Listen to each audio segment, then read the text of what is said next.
یہ اس شیر دل مزدور کی تصویر ہے، جس کے ہاتھوں رحمتوں کے باب کی زنجیر ہے، ابن آدم جس کے باعث صاحب توقیر ہے، جس کی محنت اہل زر کے واسطے اکثیر ہے۔ سامعین کرام، انسانی تاریخ میں محنت و عظمت اور جدوجہد سے بھرپور استعارے کا دن 1 مئی ہے۔ 1884 میں شکاگو میں سرمایہ دار طبقہ کے خلاف اٹھنے والی آواز، اپنا پسینہ بہانے والی طاقت کو خون میں نہلا دیا گیا، مگر ان جان نثاروں کی قربانیوں نے محنت کشوں کی توانائیوں کو بھرپور کر دیا۔ مزدوروں کا عالمی دن کارخانوں، کھیتوں، کھلیانوں، کانوں اور دیگر کارگاہوں میں سرمایہ کی بھٹی میں جلنے والے کروڑوں محنت کشوں کا دن ہے، اور یہ محنت کش انسانی ترقی اور تمدن کی تاریخی بنیاد ہے۔ المیہ یہ ہے کہ آج بھی پوری دنیا میں بالخصوص تیسری دنیا کے ممالک میں محنت کش استحصال کا شکار ہے۔ پاکستان کی 6 کروڑ سے زائد لیبر فورس میں سے صرف 2.8% یونین سازی کے حق سے بہرہ مند ہے۔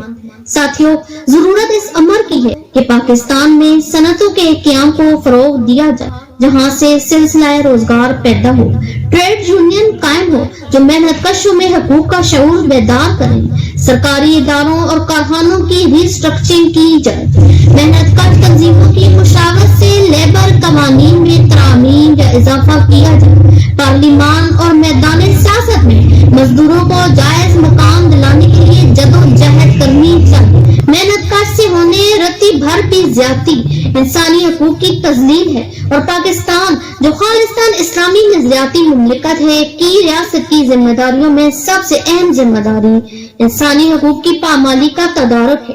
دین اسلام میں محنت کش کو اس کی اجرت اس کا پسینہ خشک ہونے سے پہلے ادا کرنے کا حکم ہے۔ خود اللہ تعالیٰ نے ہاتھ سے محنت کرنے والے کو اپنا دوست قرار دیا ہے، اور اسلام قرۂ ارض سے سرمایہ کی بربریت اور وحشت کو ختم کرنے کا ضابطہ پیش کرتا ہے۔ ہمیں اسلام کے ابدی اصولوں کو اپنانا ہوگا، کیونکہ 1 مئی ہر سال آتا اور گزر جاتا ہے۔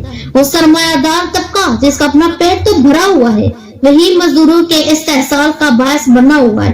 پھر بھی محنت کش طبقے کا اپنی محنت سے عہد، اپنی لگن سے وفا ہر سال 1 مئی کو آگے بڑھنے اور ترقی کا پیغام دیتا ہے۔ ان اشعار کے ساتھ اجازت چاہوں گی۔